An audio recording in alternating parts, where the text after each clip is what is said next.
Hello friends, welcome back once again. Friends, आज की class में हम लोग डिस्कस करेंगे इंपरेटिव सेंटेंस के बारे में। बात करेंगे इंपरेटिव सेंटेंस के बारे में, अर्थात कि इंपरेटिव सेंटेंस का कैसे आप नरेशन चेंज करेंगे। अर्थात कि डायरेक्ट स्पीच में अगर सेंटेंसेस इंपरेटिव हो तो इंपरेटिव सेंटेंस का कैसे आप नरेशन चेंज करेंगे। बिल्कुल छोटे से पार्ट में, बिल्कुल कम समय में ज्यादा कवर अप करेंगे हम लोग। और ये ऐसे क्वेश्चंस होंगे जो आपके एग्जाम्स में सबसे ज्यादा क्वेश्चन पूछे जाते हैं। तो चलिए हम लोग बात करेंगे नरेशन के टॉपिक में इंपरेटिव सेंटेंस की। नरेशन की टॉपिक चल रही है और इसमें हम लोग आज बात करने वाले हैं इंपरेटिव सेंटेंस की। किसकी बात करेंगे? इंपरेटिव सेंटेंस की। तो देखिए, इंपरेटिव सेंटेंस पहले क्या होते हैं। ऐसे सेंटेंसेस जो जनरली किससे स्टार्ट होते हैं? तो वर्ब से स्टार्ट होते हैं। एग्जांपल देखिए, bring a glass of water. Bring a glass of water. भाई ये ग्लास पानी ला के दे दो। तो ये हो गया switch off the light. Switch off the light. Light को स्विच ऑफ करो। ठीक है। तो ये सेंटेंसेस जो जनरली किससे स्टार्ट हो? वर्ब से स्टार्ट हो, ये सेंटेंसेस क्या कहलाते हैं? इंपरेटिव सेंटेंस कहलाते हैं। राइट, ये कहलाती है इंपरेटिव सेंटेंस। तो आज हमें जानना है कि अगर हमारे इनडायरेक्ट स्पीच के, डायरेक्ट स्पीच के, रिपोर्टेड स्पीच के अंदर अगर इंपरेटिव सेंटेंस हो तो ऐसे सेंटेंस को कैसे बनाएंगे। इसे समझने के लिए दो बातें आपको समझनी पड़ेगी। यह कि यह जो bring a glass of water है, इसका कहने का तरीका अलग अलग हो सकता है। जैसे मान लीजिए आप अपने छोटे भाई को कहते हैं कि एक गिलास पानी ला के दो। तो जब आप अपने छोटे भाई को कहते हैं तो उस कंडीशन में तो आप ऑर्डर दे रहे होते हैं कि ये गिलास पानी लेके आओ। कहीं पे अगर मान लीजिए जाते हैं, आपको प्यास लगी है, अगर सारे लोग हैं, बड़े लोग हैं, तो आप वहां पे क्या कर सकते हैं? रिक्वेस्ट कर सकते हैं कि भाई एक गिलास पानी ला के दे दीजिए। तो बात तो दोनों हो सकती है, ऑर्डर दे लीजिए चाहे रिक्वेस्ट कर लीजिए। तो केसेस, आपको मेरा कहने का मतलब है यही होगा कि या तो ऑर्डर होंगे नहीं तो रिक्वेस्ट होंगे। अब उसके बाद अगर मान लीजिए कोई कहते हैं कि बाहर मत जाओ। एग्जाम्पल देखिए, और don't go out. Don't go out, बाहर मत जाओ। अब इसको क्या कर सकते हैं? इसमें क्या केस है? हो सकता है कि आपने किसी को ऑर्डर दिया हो सकता है आपने किसी को क्या दिया? ऑर्डर दिया हो। चाहे आपको, आपने उसको कमांड में रखा हो, अपने अंडर में रखा हो, तो उस पर आपका कमांड भी हो सकता है। कमांड भी हो सकता है। तो मतलब रिक्वेस्ट हो, ऑर्डर हो, कमांड हो, या फिर कुछ बातें ऐसी भी हो सकती है जहां पे आप पूछ सकते हैं, तो वहां पे आस्क का भी यूज कर सकते हैं। तो बात ये होती है कि सेंटेंसेस देखकर आपको क्लैरिफाई करना पड़ेगा कि यहाँ पे यूज क्या हो रहा है, और अपने यूज के अकॉर्डिंग, सेंटेंस के अकॉर्डिंग आपको क्या करना पड़ेगा? रिपोर्टिंग वर्ब के बदले में ऑर्डर का, रिक्वेस्ट का, कमांड का, अदरवाइज आस्क का यूज करना पड़ेगा according to yourself. It's completely depend on you. ठीक है, आपको कंप्लीटली ये समझना है, यानी कि सेंस ऑफ सेंटेंस के according you have to change, you have to use the reporting verb as a order, request, command, और it may be that ask. Is completely depend on you. ये हमेशा हमेशा यानी बिल्कुल आप पे डिपेंड करता है। राइट, चलिए एक एग्जांपल के थ्रू से समझने की कोशिश करते हैं कि सेंटेंसेस कैसे होंगे और इसका यूटिलाइजेशन कैसे होगा। एक छोटे से एग्जाम्पल को देखिए, इन्हीं वर्ड को इन्हीं के द्वारा हम जानने की कोशिश करते हैं, फिर इसके ट्रांसफॉर्मेशन के रूल रेगुलेशंस को भी हम लोग डिस्कस करेंगे। पहले हम बात कर लेते हैं एग्जाम्पल में। ही said to me, he said to me, bring a glass of water, bring a glass of water।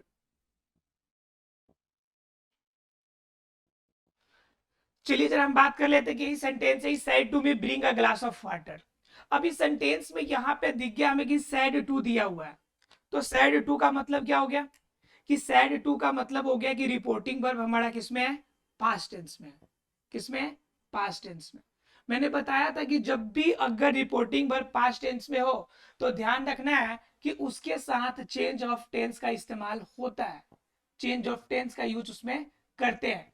अगर यही प्रेजेंट या फ्यूचर में हो तो सिर्फ चेंज ऑफ पर्सन का यूज हम लोग करते हैं। क्लियर है?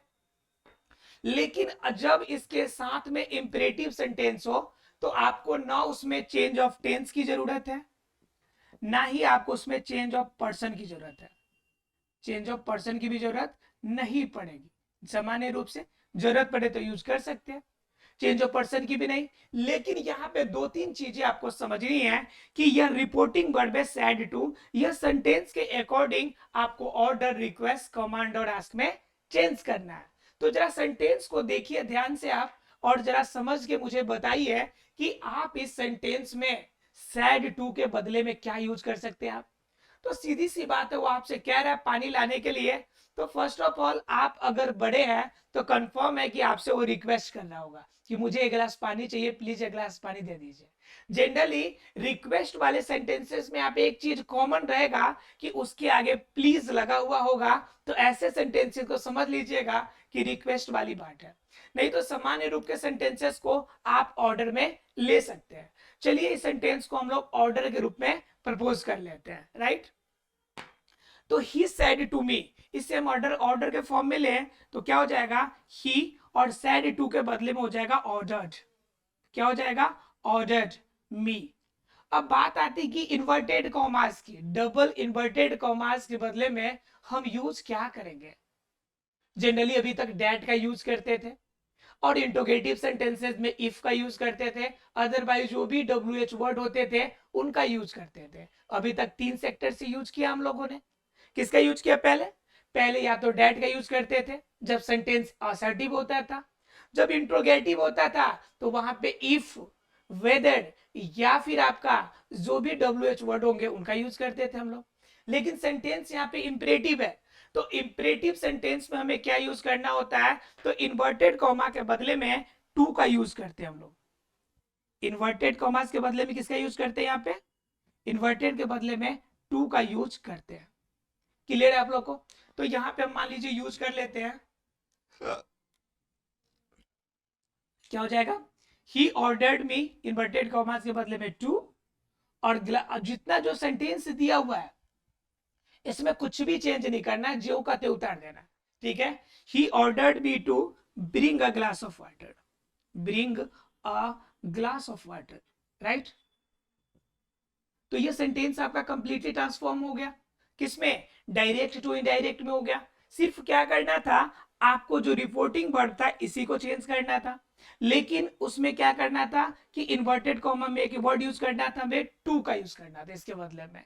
ध्यान रखना यह है कि इसके रिपोर्टेड स्पीच को बिल्कुल बारीकी से देखिएगा कि यह reported speech properly imperative sentence में होना चाहिए, और इंपेरेटिव सेंटेंस का जनरली आपका फॉर्मेशन वर्ब प्लस आपके सब्जेक्ट के साथ होता है।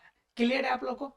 चलिए एक सेंटेंस को देखते हैं, अगर सेंटेंस सेम हो इंपेरेटिव सेंटेंस में लेकिन फॉर्मेशन निगेटिव फॉर्म में हो जाए। ठीक है, एग्जांपल जरा देखिए एक और, father said to me don't cry। इसमें अगर मान लीजिए दे दिया don't cry my child, right.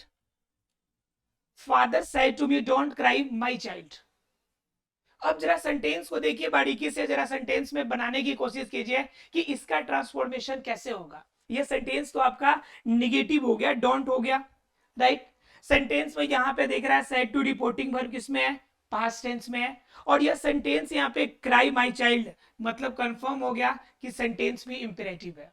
अब इंपेरेटिव सेंटेंस भी हो, आपका रिपोर्टिंग वर्ब पास्ट में भी हो, और रिपोर्टेड स्पीच इंपेरेटिव सेंटेंस में भी हो, तो इसे कैसे बनाएंगे। तो पहले सेंटेंस को आपको समझने की कोशिश करनी पड़ेगी कि यहां पे सेंटेंस के अकॉर्डिंग इंपेरेटिव सेंटेंस का सेंस कैसा जाता है, कि ऑर्डर कर रहा है, रिक्वेस्ट कर रहा है, कमांड कर रहा है, या सिंपल शब्दों में फादर अपने बच्चे को बता रहा है। तो बच्चा से फादर रिक्वेस्ट तो करेगा नहीं, तो रिक्वेस्ट वाला सेंस तो यहाँ पे लगता नहीं है।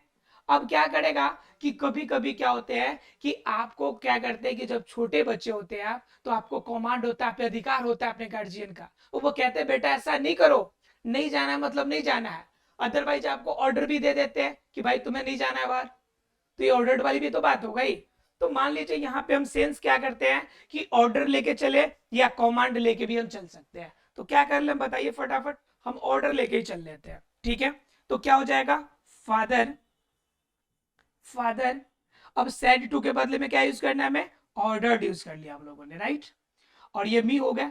अब यहाँ पे बात आती है इन्वर्टेड कॉमा की, ऊपर वाले में ने तो हमने टू का यूटिलाइज किया है, अब नीचे क्या करें, यहाँ पे सेंटेंस निगेटिव है। जब सेंटेंस निगेटिव हो तो उस समय इन्वर्टेड कॉमा के बदले में नॉट टू का इस्तेमाल करते हैं। किसका इस्तेमाल करते हैं, नॉट टू का यूज करते हैं, ठीक है। किसमें यूज करेंगे, नॉट टू में, इन्वर्टेड कॉमास के बदले में नॉट टू का यूज करेंगे। अब हो गया father ordered me not to, not to, clear है यहाँ पे। अब नॉट टू आने के बाद अब क्या करना है, डोंट का काम खत्म। अब पूरा जो हमारे पास इंपेरेटिव सेंटेंस है उसे लिखना है। तो अब जरा समझिए ध्यान से, हमने यहाँ पे क्राई तो यूज कर लिया, लेकिन यहाँ पे एक वर्ड हमें देखने को मिल रहा है कि माई। तो क्या माई चाइल्ड यहाँ पे दिया हुआ है, तो क्या माई का पर्सन चेंज होगा क्या, तो श्योर होगा। जब भी पर्सन वाले आएंगे तो उस समय पर्सन चेंज आप कीजिएगा, अगर पर्सन दिया हो तो। लेकिन चेंज ऑफ टेंस नहीं होगा, लेकिन चेंज ऑफ पर्सन होगा। तो यहाँ पे माई वर्ड दिया हुआ है, तो बताइए जरा माई कौन सा वर्ड है। तो ये पर्सन की अगर बात करेंगे तो फर्स्ट पर्सन, और फर्स्ट पर्सन में भी क्या है, पोजेसिव वर्ड है। कौन सा वर्ड है, पोजेसिव वर्ड है। और माई के बाद चाइल्ड दिया है, तो कंफर्म हो गया कि इसके बाद नाउन आ गया। तो नाउन आ गया तो पोजेसिव में भी कौन सा होगा, पोजेसिव एडजेक्टिव होगा। क्योंकि अगर इसके बाद अगर नाउन नहीं होता तो पोजेसिव क्या होते हैं, प्रोनाउन होते हैं, लेकिन यहाँ पे पोजेसिव एडजेक्टिव है। तो इस कंडीशन में माई अर्थात फर्स्ट पर्सन, जरा बताइए कि फर्स्ट पर्सन किसके अकॉर्डिंग ट्रांसफॉर्मेशन होता है। तो फर्स्ट पर्सन सब्जेक्ट के अकॉर्डिंग, और सब्जेक्ट में क्या दिया वर्ड, फादर। तो क्या बताओ फादर से इसे रिप्लेस कर दे, तो आप कहेंगे बिल्कुल भी नहीं, कि प्रोनाउन का रिप्लेसमेंट प्रोनाउन के अकॉर्डिंग, नाउन का रिप्लेसमेंट नाउन के अकॉर्डिंग।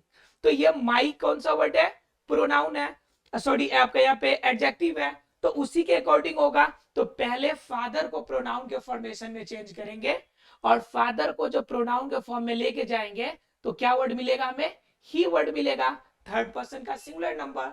अब क्या करना है, ही वर्ड के लिए हमें पोजेसिव का एडजेक्टिव फॉर्म देखना है।